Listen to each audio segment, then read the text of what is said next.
Hello नमस्कार प्यारे विद्यार्थियों, आप सभी का आपके अपने YouTube channel today current information पर हार्दिक स्वागत है।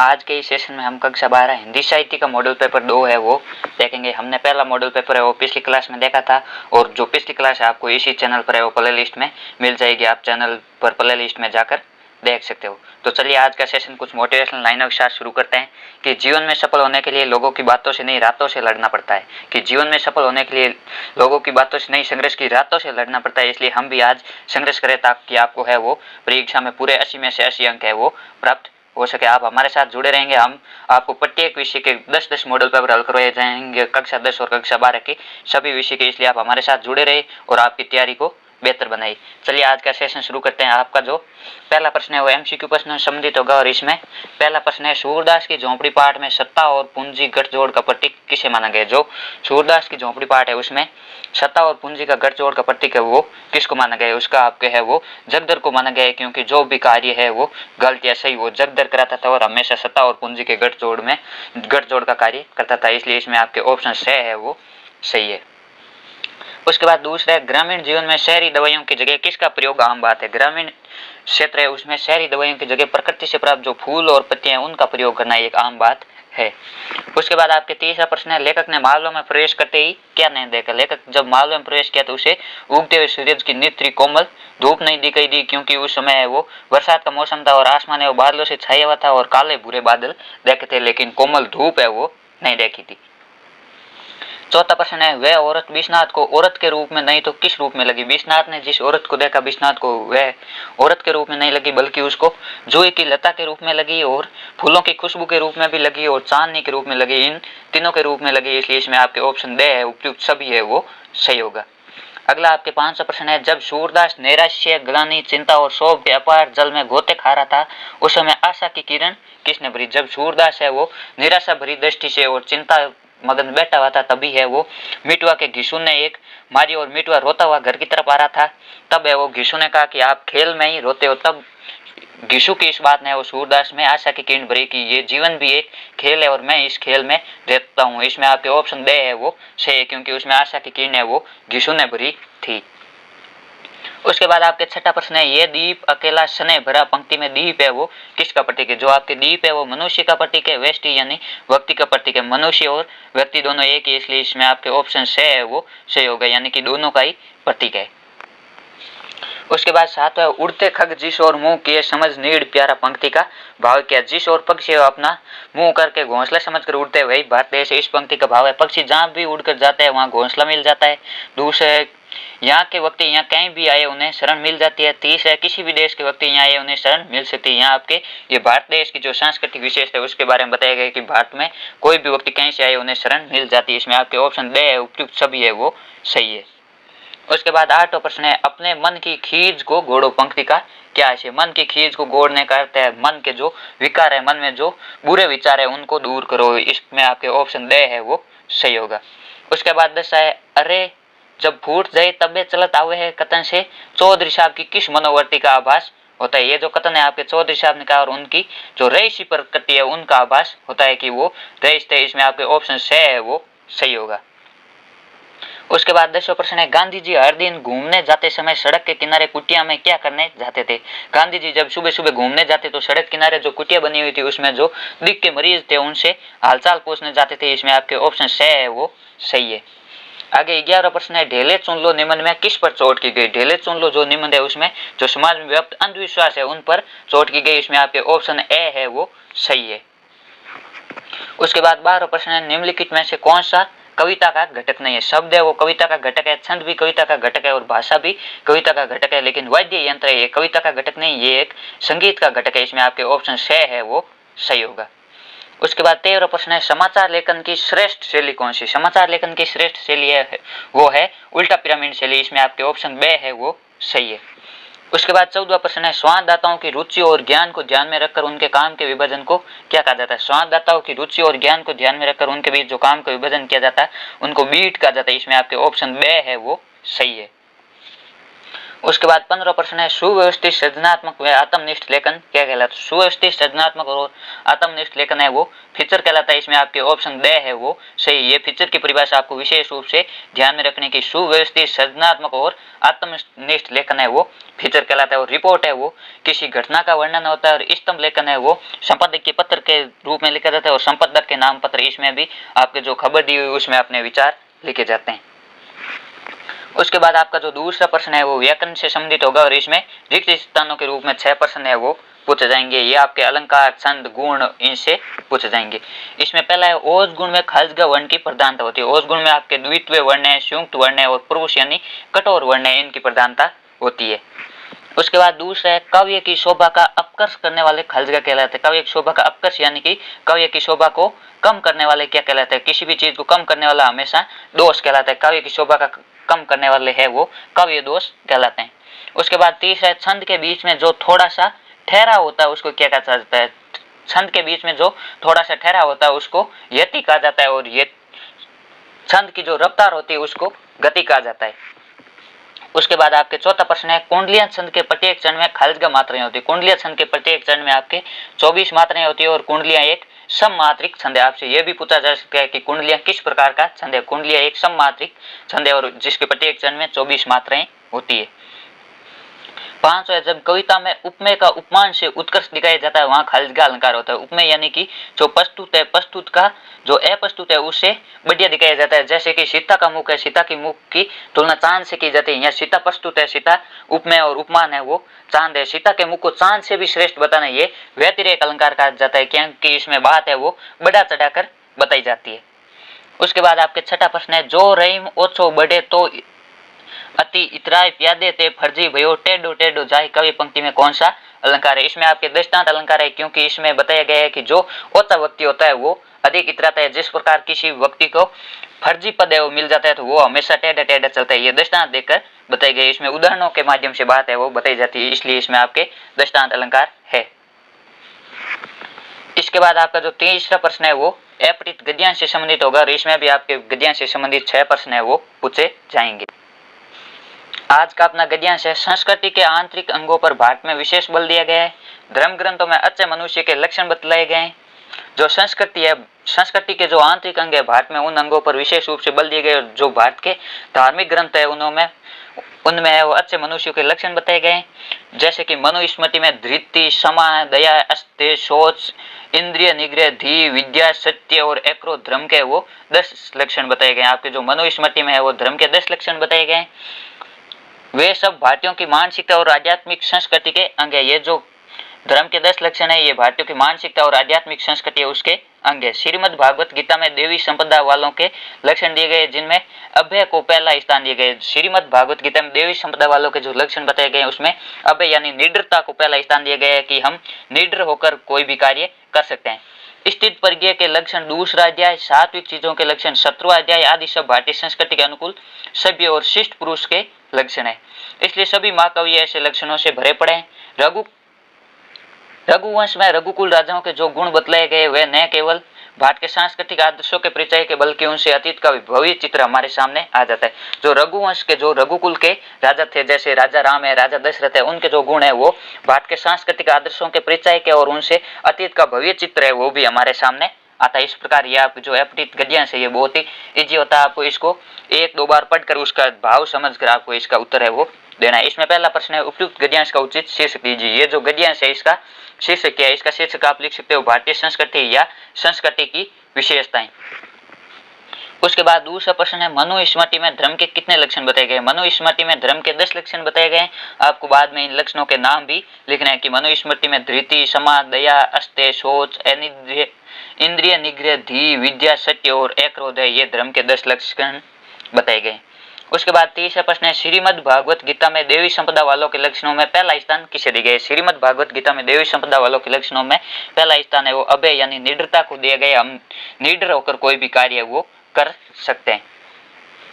उसके बाद आपके चौथा प्रश्न है, रघुवंश में किस कुल के राजाओं के कैसे गुण बतलाए गए। रघुवंश में जो रघुकुल के राजा है उनके रघुवंश में रघुकुल के राजाओं के जो गुण है वो बताए गए। वो है वो भारत के सांस्कृतिक आदर्शों के परिचायक भी है।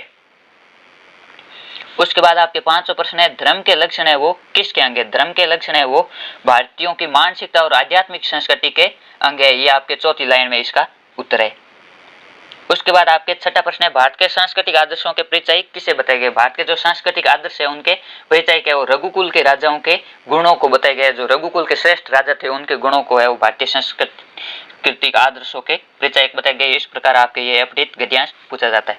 उसके बाद आपके चौथा प्रश्न है वो अपठित पद्यांश से संबंधित है और इसमें आपके जब श्री कृष्ण है वो दुर्योधन के पास शांति का संदेश लेकर गए थे और पांडवों के लिए 5 गांव मांगने गए थे, उस घटना का वर्णन किया गया है कि वर्षों तक वन में घूम घूम बाधा विघ्नों को चूम चूम सह धूप धाम पानी पत्र पांडव आए कुछ और निकर सौभाग्य ने सब दिन सोता है। देखें आगे क्या होता है कि वर्षों तक वन में घूमकर अनेक बाधाओं और विघ्नों को सहन करके और धूप है पानी है पत्र है इन सब को सहन करके पांडव है वो कुछ अपनी शक्ति के साथ निकार लेकर आए। सौभाग्य है वो सब दिन नहीं सोता है, कुछ कई दिनों तक सौभाग्य हो जाता है। उसके बाद दुर्भाग्य भी आता है। देखें आगे क्या होता है कि समय का फेर कोई बता नहीं सकता। मैत्री की राह बताने को सबको सुमार्ग पर लाने को दुर्योधन को समझाने को भीषण विध्वंस बचाने को भगवान हस्तिनापुर आए पांडवों का संदेश लाई। मैत्री की राह बताने यानी कि मित्रता करवाने और सबको सुमार्ग अच्छा मार्ग दिखलाने के लिए जो और दुर्योधन को समझाने के लिए और जो पांडवों और कौरवों के बीच लड़ाई थी उस भीषण विध्वंस को बचाने के लिए भगवान श्री कृष्ण स्वयं है वो दुर्योधन को समझाने के लिए हस्तिनापुर आए और पांडवों का संदेश लेकर आए। दो नया न्याय अगर तो आधा दो पर इसमें भी यदि बाधा हो तो दे दो केवल 5 ग्राम। यदि कि आप न्याय करना चाहते हो तो पांडवों को भी आधे गांव दो और इसमें भी यदि आपको बाधा या कोई अड़चन है तो आप पांडवों को केवल 5 गांव दे दो। रखो अपनी धरती तमाम हम वहीं खुशी से खाएंगे परिजन पर असी ने उठाएंगे कि हम आप अपनी धरती रखो हम इन 5 गांव में पांडव खुशी से खाएंगे लेकिन अपने जो परिवार के लोग हैं उन पर कभी भी तलवार नहीं उठाएंगे। आपके इसके तलवार काटते हैं असी। इस प्रकार आपके ये दुर्योधन वह भी न दे सका आशी समाज की न ले सका उल्टे हरि को बांधने चला जो था ऐसा ये साधने चला जब नाश मनुष्य पर छाता है पहले विवेक मर जाता है। कि दुर्योधन है वो श्री कृष्ण के मांगने पर पांडवों को 5 गांव भी नहीं दे सका और समाज का आशीर्वाद नहीं ले सका। इसके बजाय उल्टा हरि श्री कृष्ण को बांधने चला जो ऐसा ये था जो श्री कृष्ण को बांधना असंभव था वो करने चला। इससे ये सीख मिलती है कि जब मनुष्य पर नाश छाता है तो उसका विवेक है वो पहले ही मर जाता है। जब मनुष्य का दुर्भाग्य आता है तो उसकी बुद्धि है वो पहले ही नष्ट हो जाती है। इसका आपके शीर्षक होगा कौरवों को श्री कृष्ण का शांति संदेश या श्री कृष्ण द्वारा हस्तिनापुर दुर्योधन को समझाने के लिए जाना। उसके बाद दूसरा प्रश्न है रेखांकित शब्द का अर्थ बताइए। इसमें आपके रेखांकित शब्द है असाध्य का अर्थ आपके होता है असंभव यानी कि जो संभव नहीं हो। दुर्योधन ने भगवान श्री कृष्ण को बांधना चाहता था ये असंभव था। उसके बाद आपके तीसरा प्रश्न है श्री कृष्ण ने युद्ध डालने हेतु कितने गांव मांगे थे? श्री कृष्ण ने युद्ध डालने हेतु केवल 5 गांव है वो मांगे थे। उसके बाद चौथा प्रश्न है पांडवों में निखार कैसे आया? पांडवों में 13 वर्षों तक वन प्रदेश में सर्दी गर्मी और वर्षा को सहन करने से है वो निखार आया। उसके बाद 5वां प्रश्न है उल्टे हरि को बांधने चला। यहाँ हरि शब्द है वो किसके लिए प्रयुक्त हुआ है? यहाँ हरि शब्द है वो भगवान श्री कृष्ण के लिए प्रयुक्त हुआ है। उसके बाद 6ठा प्रश्न है भगवान कृष्ण पांडवों का संदेश लेकर कहाँ गए थे? भगवान कृष्ण है वो पांडवों का संदेश लेकर दुर्योधन के पास हस्तिनापुर गए थे। ये आपके इस प्रकार एक अपठित पद्यांश पूछा जाएगा। ये किसी भी इतिहास की घटना पर संबंधित होगा। ये हमारे कोई महाकाव्यों से पूछा जा सकता है जैसे रामायण है महाभारत है इनसे पूछा। के बाद आपका जो खंड 2 है वो पाठ्य पुस्तक संबंधित है और इसमें आपके लघुत्तरात्मक प्रश्न पूछे जाएंगे। इनकी शब्द सीमा वो 40 शब्द है यानी कि आपको 3 से 4 लाइन में उत्तर लिखना है और प्रत्येक प्रश्न है वो 2 नंबर का होता है। 5वां प्रश्न है बड़ी बहुरिया के जीवन में विकट परिस्थितियां वो किन कारणों से पैदा हुई? इसका उत्तर है आपके बड़ी बहुरिया के पति का असमय निधन होने के कारण परिवार का अनुशासन भंग हो गया था। जो बड़ी बहुरिया उनके पति का असमय निधन हो गया था उनके कारण जो परिवार का पूरा अनुशासन था वो भंग हो गया। उसके देवरों में झगड़ा होने पर घर का सामान बंट गया और रैयतों ने जमीन पर दावा करके उन्हें बेदखल कर दिया जिससे वे बेसहारा होकर विकट परिस्थितियों में निर्वाह करने लगी। जो बड़ी बहुरिया थी उसके पति का असामयिक निधन हो गया और उनके जो देवर है उनमें झगड़ा होने के कारण पूरे सामान का बंटवारा हो गया और लोगों ने वो जमीन पर दावा करके उनको जमीन से बेदखल कर दिया। इस प्रकार वे बेसहारा होकर विकट परिस्थितियों में अपना जीवन निर्वाह करने लगी। उसके बाद 6ठा प्रश्न है पहचान कथा के आधार पर देश की गिरती हुई राजनीतिक व्यवस्था पर अपने विचार प्रकट कीजिए। इसमें आपके जो अधिकतर पाठ्य पुस्तक प्रश्न पूछे जाते हैं वो समझ आधारित होते हैं यानी कि आपको पूरी कहानी समझकर उस कहानी को अप्लाई करना है कि वर्तमान जो व्यवस्था चल रही है वो क्या इस कहानी पर आधारित है या इस कहानी से आपके क्या विचार मिलते हैं। ये हमेशा समझ आधारित होते हैं। इसमें रटंत विद्या का काम नहीं होता है। इसमें पहचान कथा में राजा लोगों से आंखें बंद करने कानों में पिघला हुआ शीशा डलवाने होंठ सिलवाने को कहता है। आज के सत्ताधारी भी चाहते हैं कि जनता उनके कारनामे न जान पाए, अन्याय और शोषण का विरोध करने की स्थिति में नहीं रहे। यह देश की गिरती हुई राजनीतिक व्यवस्था, यानी कि जिस प्रकार पहचान कथा में जो राजा है वो लोगों से पहले आंख बंद करने को कहता है, फिर आंख कानों में वो पिघला हुआ शीशे डलवाने को कहता है, फिर होठ सिलवाने को कहता है। इसी प्रकार आज के भी जो सत्ताधारी लोग हैं वो चाहते हैं कि जनता उनके काले कारनामे नहीं जान पाए और उनका विरोध नहीं कर पाए, और वो है अपनी रोटियां सेकते रहे। ये आज की देश की गिरती हुई राजनीतिक व्यवस्था है। उसके बाद सातवां प्रश्न है, वह लता वहीं की जहाँ कली तू खिली पंक्ति के द्वारा किस प्रसंग को उद्घाटित किया गया है? इसका उत्तर है, सरोज के बचपन में ही उसकी माँ का देहांत हो गया था, तब उसका पालन पोषण उसके ननियाल में ही हुआ था। उपयुक्त पंक्ति में सरोज के ननियाल को भूमि, उसकी माता को लता और वहां पर पली हुई है, और नव यौवन को प्राप्त सरोज को कली है वो कहा गया था। इसमें आपके जो सरोज का ननियाल है उसको भूमि, सरोज की माता को लता यानी बेल, और सरोज को स्वयं को है वो कली कहा गया। इसे सरोज का ननियाल में पलकर बड़े होने का प्रसंग उद्घाटित किया गया कि सरोज की माता जी का है वो बचपन में देहांत हो गया, इस कारण सरोज है वो ननियाल में ही पलकर बड़ी हुई थी। उसके बाद आपके आठवां प्रश्न है, मैं सकल अनंत कर मूला, इस पंक्ति के माध्यम से भट्ट की मनोदशा अपने शब्दों में व्यक्त कीजिए। इस पंक्ति में भट्ट के विचार और भावों के बारे में यह पता चलता है कि भट्ट इन सब अनर्थों के लिए स्वयं को दोषी मानते हैं। ये जो पंक्ति है, मैं सकल अनंत कर मूला, यानी कि मैं इन सब अनर्थों का मूल हूँ, इन सब की जड़ हूँ। इन पंक्ति से भट्ट के विचार और भावों के बारे में यह पता चलता है कि भट्ट है वो इन सभी अनर्थों के लिए स्वयं को दोषी मानते हैं। पुत्र मोह के कारण माता कैकेयी द्वारा राम को वनवास देना, राजा दशरथ का असामयिक निधन तथा अयोध्या का अनर्थ, ये सब उनके कारण वे आत्मग्लानि की अनुभूति करते हैं। आत्मग्लानि यानी किसी व्यक्ति को स्वयं के प्रति वह दुख होना, अपने कार्य के कारण है वो दुख होना। जो भट्ट है उनको आत्मग्लानि की अनुभूति होती है कि मेरे कारण है वो ये सब इतना अनर्थ हुआ। उसके बाद आपके नौवां प्रश्न है, समाज में सूरदास की बदनामी का क्या कारण था? सूरदास की झोंपड़ी पाठ के आधार पर लिखी समाज में जो सूरदास की बदनामी हुई थी उसका क्या कारण था? भैरों की पत्नी सुभागी अपने पति की मार के डर से सूरदास की झोंपड़ी में छिप जाती है, और सुभागी को मारने भैरों है वो सूरदास की झोंपड़ी में घुस जाता है, किंतु सूरदास के हस्तक्षेप के कारण है वो भैरों सुभागी को मार नहीं पाता है। इस घटना को लेकर पूरे मोहल्ले में सूरदास की बदनामी होती है। जगदर, भैरव और अन्य लोग है वो सूरदास के चरित्र पर प्रश्न है वो उठाता है। इस प्रकार जो सूरदास को है वो बेवजह बदनाम करने का प्रयास किया गया। आज भी समाज में ऐसे लोग हैं जो कुछ लोगों को बदनाम करने का प्रयास करते हैं। हमें भी ऐसे लोगों से बचकर रहना चाहिए, और वो कितना भी प्रयास करे हमें उनसे झुकना नहीं चाहिए। उसके बाद अगला 10वां प्रश्न है, प्रकृति सजीव नारी बन गई, इस कथन के संदर्भ में बिस्कोर की माटी की प्राकृतिक दृश्य का चित्रण कीजिए। विश्वनाथ जब 10 वर्ष का था तो उसने अपने से दुगुनी उम्र की एक सुंदर औरत को देखा। उसके श्वेत वस्त्र अति आकर्षक लगते थे। लेखक ने संतोषी भैया के घर चांदनी में सफेद फूलों से व्याप्त जूही को देखा था, तो उसे सहसा उस औरत का स्मरण हो गया। तब वह भावुकतावश प्रकृति को सजीव नारी के रूप में देखने लगा। जो लेखक है उसने संतोषी भैया के घर चांदनी में एक सफेद फूलों से व्याप्त जूही देखी थी, उसके कारण उस औरत का है वो उसको स्मरण हो गया। औरत ने भी जूही के समान है वो सफेद कपड़े पहने हुए थे जो आकर्षक लग रहे थे। इस प्रकार है वो लेखक को प्रकृति भी सजीव नारी के रूप में लगने लगी। उसके बाद आपके 11वां प्रश्न है, अलंकार से संबंधित मानवीकरण अलंकार का लक्षण उदाहरण सहित बताइए। इसमें आपके कोई एक अलंकार की परिभाषा और उसका उदाहरण पूछा जा सकता है। जिस अलंकार में अमूर्त भावों का मूर्तिकरण किया जाए अर्थात जड़ पदार्थों में मानवीय गुणों व क्रियाओं का आरोपण किया जाए उसे मानवीकरण अलंकार कहा जाता है। यानी कि जो कोई निर्जीव वस्तु है उनमें मानव के गुणों का आरोपण करना, जैसे कि पेड़ चल रहे हैं, पेड़ चलते नहीं है लेकिन मानव चलता है, उसमें वो मानवीय गुण है उस पर आरोपण कर दिया जाता है। यह आपके मानवीकरण अलंकार होता है। उदाहरण, दिवस अवसान का समय, मेघ में आसमान से उतर रही है वह संध्या सौंदर्य परी सी धीरे धीरे। इसमें संध्या को है वो सौंदर्य परी के समान बताया गया है कि जिस प्रकार एक सौंदर्य परी धीरे धीरे उतरती है उस प्रकार है वो संध्या भी मेघ में आसमान से उतर रही है। इसमें आपके संध्या को परी के समान बताकर मानवीकरण किया गया। इसमें संध्या को धरती पर उतरती हुई सौंदर्य रूप में बताने से अर्थात अमूर्त को मूर्त रूप में वर्णित करने से मानवीकरण अलंकार है।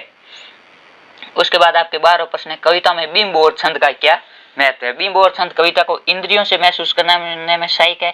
हमारे पास दुनिया को जानने का एकमात्र सरल साधन है वो इंद्रियां या बाह्य संवेदनाएं मन के स्तर पर बिंब के रूप में बदल जाती है। जो बाहर की संवेदनाएं होती है वो हमारे मन के स्तर पर बिंब के रूप में बदल जाती है। बिंब का वास्तविक अर्थ होता है किसी चीज को देखने के बाद हमारे मन में है वो उसके प्रति जो चित्र उमड़ते हैं उसे बिंब कहा जाता है। कुछ विशेष शब्दों को सुनकर अपने आप ही मन के भीतर जो चित्र उभरते हैं उन्हें ही बिंब कहा जाता है। ये स्मृति चित्री शब्दों के सारे कविता का बिंब निर्मित करते हैं। कविता में छंद भी है वो अनिवार्य तत्व है। उसके बाद आपके 13वां प्रश्न है, पत्रकारिता लेखन और साहित्यिक लेखन में अंतर स्पष्ट कीजिए। पत्रकारिता लेखन यानी कि जो अखबार और समाचार पत्रों में लिखा जाता है, और साहित्यिक लेखन जैसे कि कविता, कहानी, नाटक ये लिखे जाते हैं, इन दोनों में मूलभूत अंतर क्या है? पत्रकारिता लेखन का संबंध वास्तविक घटनाओं, समस्या और मुद्दों से है, जबकि साहित्यिक लेखन का संबंध है वो कल्पना से भी हो सकता है और वास्तविक घटना भी हो सकती है। लेकिन पत्रकारिता लेखन है वो हमेशा वास्तविक घटना, समस्या और मुद्दों पर ही आधारित होता है। ये पहला अंतर है। दूसरा अंतर है, पत्रकारिता लेखन का संबंध समसामयिक होता है, जबकि साहित्यिक लेखन का संबंध है वो इतिहास होता है। पत्रकारिता लेखन में समसामयिक यानी कि उसमें हाथों हाथ के करंट के मुद्दे बताए जाते हैं, जबकि साहित्यिक लेखन में वो कोई ऐतिहासिक घटना के बारे में, ऐतिहासिक मुद्दे है वो बताए जाते हैं। उसके बाद आपके 14वां प्रश्न है, विशेष लेखन के कोई 4 क्षेत्रों के नाम लिखिए। विशेष लेखन के विभिन्न क्षेत्रों में से 4 क्षेत्र है, व्यापार है, खेल है, विज्ञान प्रौद्योगिकी और कृषि। विशेष लेखन के आपके 10 से 12 जो क्षेत्र है उनमें से कोई 4 क्षेत्रों के नाम है वो लिखने हैं कि इस पर कोई विशेष लेखन किया जा सकता है। और इसमें आपसे यह भी पूछा जा सकता है कि जैसे कोई कृषि पर विशेष लेखन करना है तो उस पत्रकार में है वो क्या क्या योग्यता होनी चाहिए, यह भी आपको ध्यान में रखना है। उसके बाद आपके 15 प्रश्न है वो कवि अथवा लेखक परिचय संबंधित है। इसमें एक कवि अथवा में लेखक का परिचय आपसे पूछा जाएगा। इसमें है रघुवीर साय अथवा आचार्य रामचंद्र शुक्ल का साहित्यिक परिचय लिखिए। इसमें आपके रघुवीर साय का जो साहित्यिक परिचय अति महत्वपूर्ण है, ये आपके परीक्षा में पूछा जा सकता है। इसमें कवि रघुवीर साय ने साहित्य काव्य रचना में अपनी पत्रकार दृष्टि का सृजनात्मक उपयोग किया है। रघुवीर साय की प्रमुख काव्य कृतियां सीढ़ियों पर धूप में, आत्महत्या के विरुद्ध, हंसो हंसो जल्दी हंसो, लोग भूल गए, ये इनकी मुख्य काव्य करते हैं। इसमें आपको जो साहित्यिक परिचय, इसमें मुख्य रूप से इनकी रचनाएं और उनकी भाषा के बारे में लिखना है और आप जन्म और जन्म स्थान भी लिख सकते हैं। ये आपके 2 नंबर का है। और कवि के अथवा में आपके लेखक पूछा होगा, आप या तो पूरे लेखकों के परिचय याद कर लो या पूरे कवियों के याद कर लो। इसमें रघुवीर साय रचना में उनकी लगभग सभी रचनाओं का संग्रह किया गया है। इन्हें लोग भूल गए कवि संग्रह पर साहित्य अकादमी पुरस्कार भी सम्मान प्राप्त हुआ है। इनको है वो जो लोग भूल गए कवि संग्रह, उन पर है वो साहित्य अकादमी पुरस्कार भी दिए गए। आपको जो कवि या लेखक पूछा जाता है उनको जो पुरस्कार या विशेष ख्याति है उनके बारे में भी आपको लिखना है। उसके अथवा में आपके आचार्य रामचंद्र शुक्ल ने भारतीय साहित्य की नई अवधारणा प्रस्तुत की और हिंदी आलोचना का नया स्वरूप है वो विकसित किया। उन्होंने आलोचनात्मक लेखन के साथ ही भाव और मनोविकास संबंधी उच्च कोटि के निबंध भी लिखे। शुक्ल जी की प्रमुख रचनाएं है चिंतामणि जो कि 4 भागों में, ये एक निबंध संग्रह है, रस मीमांसा भी एक निबंध संग्रह, और जायसी ग्रंथावली, भ्रमर गीत, आनंद कदम्बिनी या उनकी पत्रिका, और हिंदी साहित्य के इतिहास, ये भी एक निबंध है। इस प्रकार ये आपके आचार्य रामचंद्र जी शुक्ल के है वो मुख्य रूप से निबंध के क्षेत्र में योगदान है। उसके बाद आपका जो खंड है इसमें आपके अथवा में पूछे जाएंगे प्रश्न, ये भी आपके पाठ्य पुस्तक संबंधित है। इसका उत्तर आपको 60 शब्दों में देना है, यानी कि 5 से 6 लाइन में। इसमें पहला है 16 है, समाज व्यक्ति की समाज में अंतरंगता से राष्ट्र मजबूत होगा।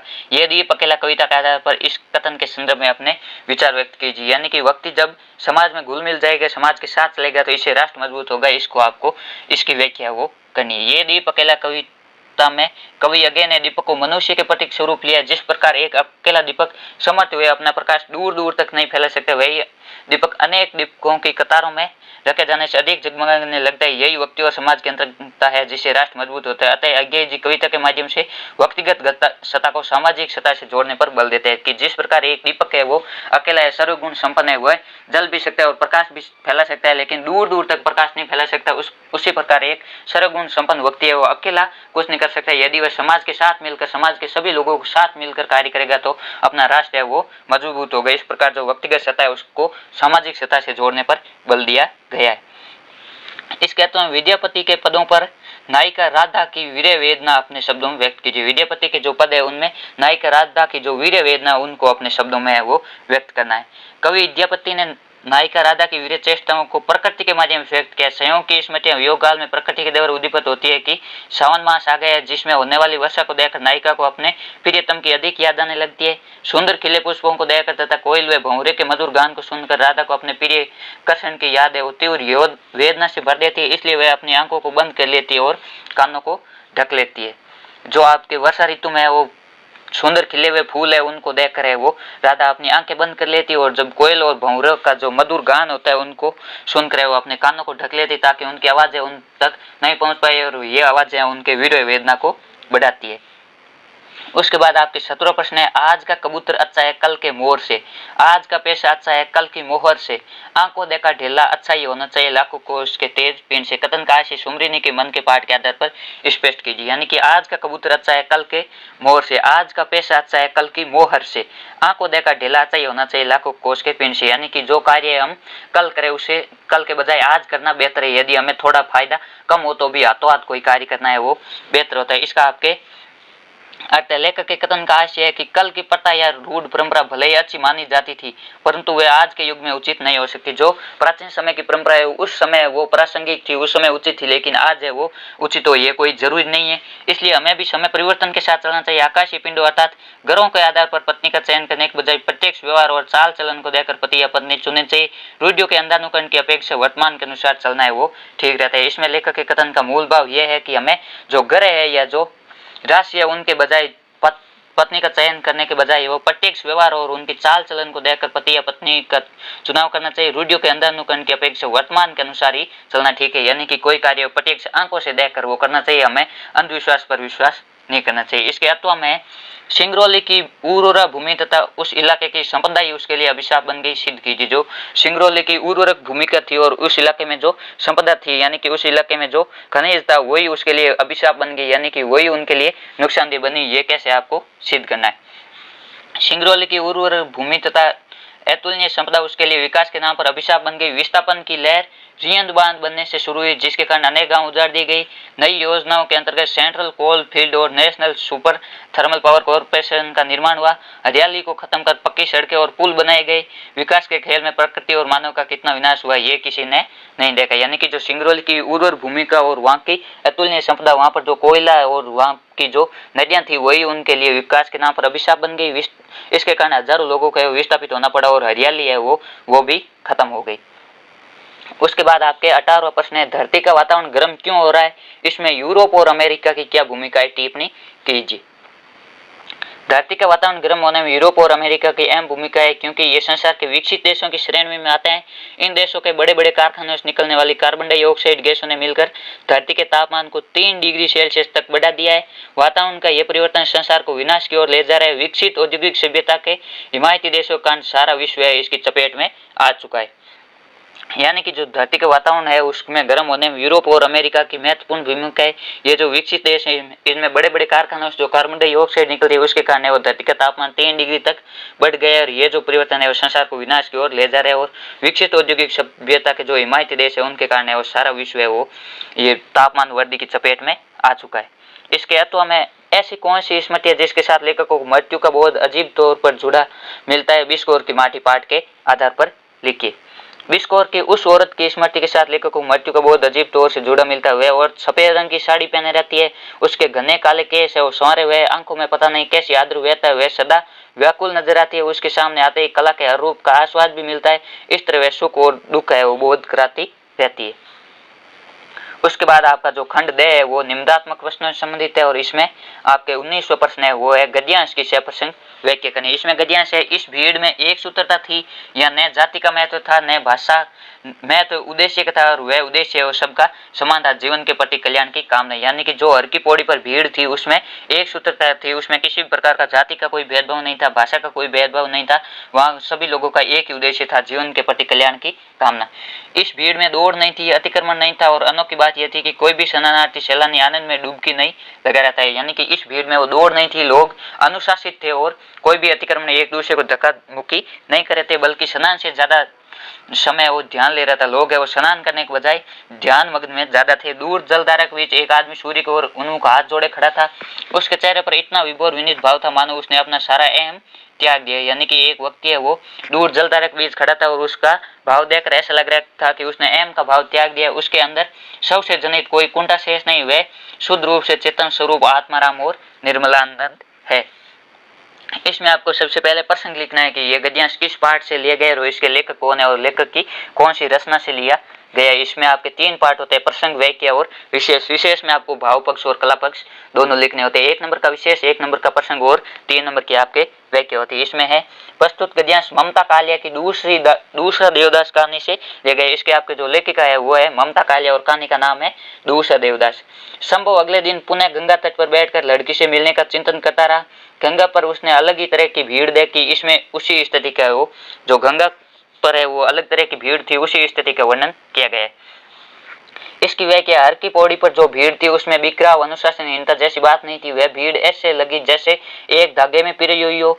इस भीड़ कि लोगों में दृष्टि में जाति या भाषा का कोई भेदभाव नहीं था। उन सबका एक ही उद्देश्य था, सब अपना कल्याण चाहते थे, दुखों से छुटकारा पाने की कामना करते थे। भीड़ होने पर भी शरणार्थियों में वो हड़बड़ी नहीं थी, उनमें एक दूसरे से आगे निकलने का, किसी को पीछे धकेल कर आगे निकल जाने का भाव नहीं था। ज्यादा महत्व की अनोखी बात यह थी कि स्नान करने के लिए आने वाले लोगों का मनोभाव सैलानियों का मनोरंजन करने का भी नहीं था, इसलिए स्नान करते समय उनका अधिक प्रयास तो ध्यान लगाने की ओर या मन को एकाग्र करने की ओर थे। यानी कि लोग है वो स्नान करते समय अपने मन को एकाग्र करने का प्रयास कर रहे थे।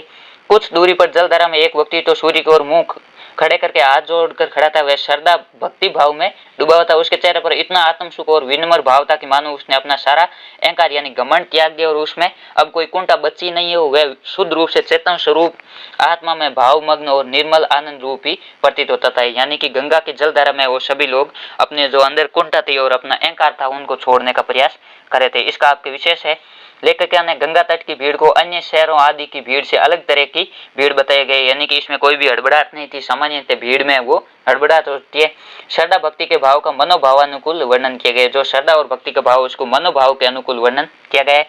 इसका आपके कला पक्ष से भाषा तत्संप्रदान और भाव अनुरूप है और वर्णात्मक और मनोविश्लेषणात्मक शैली है वो प्रयुक्त हुई है। इसके अलावा में आपके एक गद्यांश और दी गई, आपको दोनों में से किसी एक ही प्रसंग व्याख्या करनी है। ये है संपूर्ण हिमालयों की दया करी किसी के मन में समाधिस्थ महादेव की मूर्ति स्पष्ट हुई होगी। उसी समाधिस्थ महादेव के अलग जाल के निचले हिस्से का प्रतिनिधित्व ये गिरी श्रृंखला कर रही होगी। कहीं कहीं अज्ञात नाम गोत्र झाड़ झंकाड़ बेहयाशी पेड़ खड़े अवश्य दिखते पर कोई हरियाली नहीं है। डूब तक सूख गई है, काली काली चट्टानें और बीच में शुष्कता के अंत निरुद्ध सत्ता का इजहार करने वाली रिक्ताभ रहती और वह रस कहाँ है। इसका आपके प्रसंग है प्रस्तुत गद्यांश हजारी प्रसाद द्विवेदी जी के जो कुटज निबंध है इसे ले गए। ये आपके जो कुटज निबंध है इसे एक गद्यांश है वो हर वर्ष पूछा जाता है, इसलिए आपको इस पाठ के जितने भी गद्यांश है उनको विशेष रूप से ध्यान में रखना है। इसमें लेखक ने शिवालिक पर्वतमाला के प्राकृतिक प्रवेश का वर्णन किया है। वह क्या लेखक कहता है कि हिमालय का जैसे आकार है उसके आधार पर ही किसी के मन में समाधि में लीन शिव की मूर्ति की कल्पना उभरी होगी। यानी कि जो हिमालय की आकृति है वो जिस प्रकार शिव समाधि में बैठकर जिस प्रकार शिव है वो समाधिस्थ भाव में लीन रहते थे उसी प्रकार है वो हिमालय की आकृति है। हिमालय ऊंचा और शांत दिखाई देता है। जिस प्रकार समाधि मगन महादेव की जटाएं उसी प्रकार हिमालय के निचली भाग में हिमालय की श्रृंखलाएं भी फैली है। कल्पना करने वाले को शिवालिक श्रृंखलाएं जटाओं का प्रतिनिधित्व कर रही प्रतीत हुई होगी। हिमालय पर कहीं कहीं ऐसे छोटे बड़े पेड़ और झाड़ दिखाई देते हैं जिनके नाम और जाति के बारे में तो किसी को ज्ञात नहीं है। उनके अतिरिक्त हिमालय की शिवालिक श्रेणी पर है वो हरियाली नहीं है, छोटी घास तक सूख चुकी है, काली काली चट्टानें और बीच बीच में अपने अस्तित्व की घोषणा करती हुई लाल रंग की है वो रेत दिखाई देती है जिसमें किसी भी प्रकार की सरसता नहीं है। यानी कि वो नीरस है। इस प्रकार हिमालय की तलहटी में शुष्कता व्याप्त है और यहाँ जीवन जीना वो अत्यंत दुर्भर है। इसका विशेष है लेखक ने हिमालय की शिवालिक श्रृंखला और शिव की जटाओं की वो सुंदर कल्पना की है। उसके बाद आपका 20वां प्रश्न है निम्नलिखित पद्यांश की प्रसंग व्याख्या कीजिए। इसमें आपको एक पद्यांश दिया होगा और उसकी प्रसंग व्याख्या वो करनी। ये है ये धीरे धीरे होने की सामूहिक लय दृढ़ता से बांधे समूचे शहर को। इस तरह की कुछ भी गिरता नहीं है, हिलता नहीं है कुछ भी, कि जो चीज यहाँ भी वहीं पर रखी है, गंगा वहीं है कि वहीं पर बंधी है, नाव की वहीं पर रखी है, तुलसीदास की खड़ाऊ सैकड़ों वर्ष। ये आपकी जो बनारस कविता है उसे लिया गया। इसका आपके प्रसंग है प्रस्तुत काव्यांश कवि केदारनाथ सिंह की कविता बनारस से लिए गए। इस अंश में कवि ने बनारस की सामूहिकता और परंपरागत स्वरूप का वो वर्णन किया है। व्याख्या कवि कहता है कि बनारस के लोगों का स्वभाव जल्दबाजी या हड़बड़ाहट वाला नहीं है, सभी कामों को धीरे धीरे होना यहाँ की स्वाभाविक विशेषता है। यहाँ के लोगों के व्यवहार में समानता है, सारा शहर एकता के सूत्र में बंधा हुआ है। इसी मजबूत बंधन के कारण यहाँ कोई चीज नया तो गिरती है और नई हिलती है, सभी ज्यों की त्यों यथास्थान रखी। अर्थात यहाँ के लोग अपने परंपरागत संस्कारों आस्था और श्रद्धा पर वो अडिग रहते हैं। गंगा भी वही है, अर्थात नया तो गंगा ने अपना मार्ग बदला है और नई लोगों की आस्था और श्रद्धा उसके प्रति कम हुई। यह नावें भी निश्चित स्थानों पर बंधी हुई। गोस्वामी तुलसीदास जी की चरण पादुकाएं भी कई सौ वर्षों से यहीं पर रखी हुई। भाव यह है कि सैकड़ों वर्षों से बनारस के लोगों के आध्यात्मिक धार्मिक जीवन में कोई परिवर्तन नहीं आया। पुराने मूल्य पुरानी मान्यताएं आस्था श्रद्धा और विश्वास सभी कुछ अमूल्य धरोहर की तरह वो सुरक्षित है। इसका आपके विशेष है बनारस की संस्कृति आध्यात्मिकता परंपरा एक सूत्रता अपरिवर्तनशीलता आदि का वर्णन है। यानी कि इसमें कोई भी आज तक परिवर्तन नहीं हुआ है और जो धीरे धीरे इसमें पुनरुक्ति प्रकाश अलंकार है, आकर्षक बिंबों का स्वाभाविक प्रयोग हुआ है, भाषा सरल सुबोध और ध्वनात्मकता का गुण है वो विद्यमान है। इसके अथवा में आपके एक और पद्यांश दिया है लागे माँ परे अब पाला बीरा काल भऊ भड़क जड़काला पहल पहल तन रुई जो झांपे हेली हेली अधिको हिये कंपे आई सूर होई तपूरे नहा तेई बीनु झाड़ ने छूटे माँ ए मास उपजे रस मूलु ते सो भंवर मोर जोवन फूलू नैन चुवी रस माउट नीरु तेई जल अंग लाग सर चीरू, टूटी बूंद परी जस ओला, वीरे पवन होई मारे झोला, कईक सिंगार को परी पहिर पटोरा, गिये नहीं हार रही होई डोरा, तुम बिनु कंता धनी हरुई, तन तिनवर भा डोल, ते ही पर बीरे जाई के चाहे उड़ावा झोल। इसका आपके प्रसंग प्रस्तुत पद्यांश सूफी कवि मलिक मोहम्मद जायसी द्वारा रचित पद्मावत महाकाव्य के नागमती वियोग खंड के 12 मासा वर्णन से लिया गया। इस अंश में कवि ने माघ के महीने में नागमती के वीर्य का वर्णन किया है। व्याख्या कवि जायसी के अनुसार वीरानी नागमती कहती है कि माघ का महीना शुरू हो गया और शीत के अधिकतर कारण पाला अर्थात बर्फ गिरने जैसी सर्दी भी पड़ने लगी है। ऐसी सर्दी की ऋतु में है वीर्य में वो काल बन गए। सर्दी कारण शरीर को रुई की परत से जितना अधिक ढकते हैं हड्डे उतना ही अधिक कांपने लगते हैं। नागमती कहती है कि हे प्रियतम, तुम सूर्य बनकर उष्मा प्रदान करो, क्योंकि तुम्हारे बिना माघ महीने का जाड़ा है वो दूर नहीं हो सकता। भाव यह है कि माघ महीने की अत्यधिक सर्दी में प्रियतम की निकटता ही उससे छुटकारा दिला सकती है। इस महीने में फूलों में रस बनता है, इसलिए मेरे फूल जैसे शरीर के लिए तुम भौरा बनकर आओ। वीर्य के कारण मेरे नेत्रों से आंसू इस प्रकार बह रहे जैसे माउट यानी कि माघ के महीने की वर्षा में वो पानी बहता है। इसमें नागमती के जो माघ महीने में वीर्य है उसका वर्णन हुआ है। आंसू की जो बूंदे वस्त्रों पर पड़ती है वे शीतलता के कारण ओलों की तरह प्रतीत होती है। वीर्य पवन बनकर शरीर को झकझोरता है। ऐसे में कौन श्रृंगार करे और कौन सुंदर रेशमी वस्त्र पहने। गर्दन या शरीर तो डोरे की तरह पतला हो गए, उसमें वो हार भी नहीं टिकता है। यानी कि नागमती है वो वीर्य के कारण अत्यधिक दुर्बल हो गई है। नागमती कहती है हे प्रियतम, तुम्हारे अभाव में ये नायिका हाथ थककर इतनी हल्की हो गई कि शरीर तिनके के समान डोलता ही रहता है। ऐसी स्थिति में ये वीर्य इस शरीर को जलाकर भस्म कर देना चाहता है और उस राख को भी उड़ा देना चाहता है। अब है वो प्रियतम को कहती है कि वह इतनी हल्की हो गई कि शरीर है वो तिनके के समान डोलता रहता है। इसके विशेष है नागमती की वीर्यवेदता की सात्विक दशा व्यंजित हुई है। प्रकृति का उद्दीपन रूप उभरा है, रूपक उपमा और अतिशयोक्ति अलंकार है और दो चौपाई छंद और भाषा है वो अवधि है। उसके बाद आपका जो 1900 प्रश्न है इसमें आपके कोई 4 या 5 बिंदु देंगे, उनमें से आपको किसी एक पर है वो 400 शब्दों में यानी कि 2 पेज लगभग 30 से 40 लाइनों में निबंध लिखना है। आपको इन 4 में से किसी एक में लिखना है। इसमें है मोबाइल फोन वरदान या अभिशाप यानी कि मोबाइल फोन के लाभ और नुकसान के आपको उनको लिखना है। दूसरा है बढ़ती महंगाई की मार। तीसरा है योग और विद्यार्थी जीवन यानी कि विद्यार्थी जीवन में योग का क्या महत्व है। और चौथा है संचार माध्यम और उसके बढ़ते प्रभाव।